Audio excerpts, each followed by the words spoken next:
me that you always care. When you gave your life and you rescued mine, you showed that you really do love me. So every step I take and the words I say will be filled with your love so the world can see. I wanna be the kind of friend that you are to me, Jesus. 'Cause I'm gonna be what you said to be. I know I can be 'cause you are my friend. I'll say it again. You are my friend. I'll say it again. I can trust you, we'll never leave. 'Cause you said that you'll always be there for me. And you kept your word, so I know it's true. And now I can do the same things you do. When you gave your life and you rescued mine, you showed that you really do love me. So every step I take and the words I say will be filled with your love so the world can see. I wanna be the kind of friend that you are to me, Jesus. 'Cause I'm gonna be what you said to be. I know I can be 'cause you are my friend. Yeah, you are my friend. Say it Yeah, again. yeah, you are my friend. You are my friend. Yeah, I'll say it again. I'll say it again. I'll say it again. Yeah, you show me love. You show me grace. I carry you with me to every place. Love one another, all my sisters and brothers. And when I'm in trouble, you show me you love me. When you gave your life, made a sacrifice, you showed that you really do love me. So every step I take and the words I say will be filled with your love so the world can see. I wanna be the kind of friend that you are to me, Jesus. 'Cause I'm gonna be what you said to be. I know I can be 'cause you are my friend. Yeah, you are my friend. Say it Yeah, again. yeah, you are my friend. You are my friend. Yeah, I'll say it I'll again. say it again. Yeah, I'll say it again. Yeah.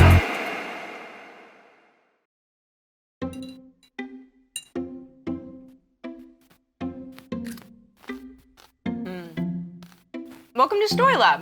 This week, we're talking about friendship. And we take a look at one of the most important things to keep a great friend. This episode of Story Lab is now in session.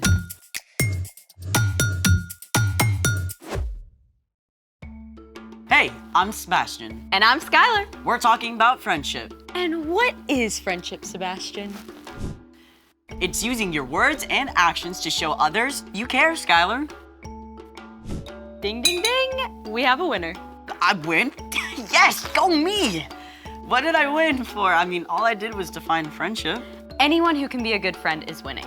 So, do I win anything? Well, I was thinking, how about you win the amazing opportunity to decide what we're doing today? Wait, I thought you were supposed to figure that out. I got as far as this pickle jar and then I got stuck. Look, I was really tired and then I decided to Google and then I got totally sidetracked by a cat video and I'm really sorry. Can you please forgive me? Stop right there. I need to fully take in this moment. What? The moment where you don't have everything completely perfect and put together. Mountaintop experience, huh? It's amazing. Okay, now you've had your little moment. Can you help us out with the situation that does not feel very harmony-us? Trust me, my friend, I am hatching a plan. Good. What is it? Oh, I remember doing this a lot as a kid. Tapping on a jar filled with brine? More or less. So, let's make it! Should I pour this out? Nope, keep that jar right there. Okay, yes, sir. What are we doing? Step 1, line up 7 clear jars. It's easier if they're all the same size. Step 2, fill the first jar just below the rim.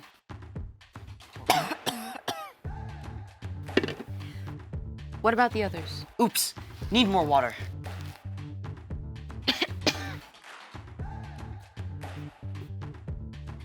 Okay, I'm back. Okay, so the second jar gets about a quarter cup less. Hey, what happened to my water? Oh, sorry, I didn't realize it mattered exactly You how drank much. the experiment? I was thirsty after all those pickles! You do the rest. Sorry. Okay, how much? Just a quarter cup less in each jar. I'll go get more water. Are we ready? You know, it should be possible to complete a scientific experiment without food coloring. Possible, yes. Fun, no. You don't have to add rainbow food coloring, but it can help you remember which note is which. See, we already have a green.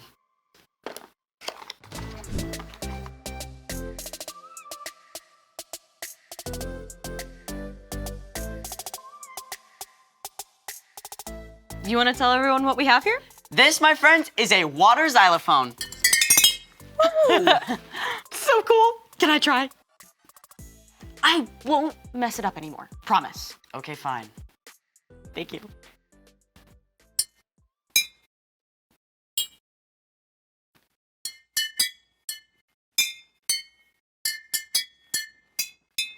Thank you. Wait, it's your birthday? In like 7 months. You play something.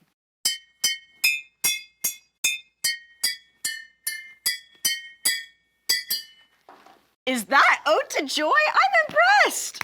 Okay, do it.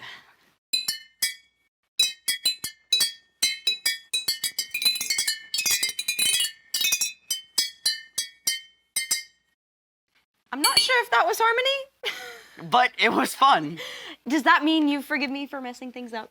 Yeah, I guess. Which reminds me, it's time for... The story before the story. Today, we're in the book of Colossians. Colossians is one of 21 letters in the New Testament, written by the leaders of the early church to new Jesus followers. The apostles wanted everyone to know about the radical new way Jesus wants us to live.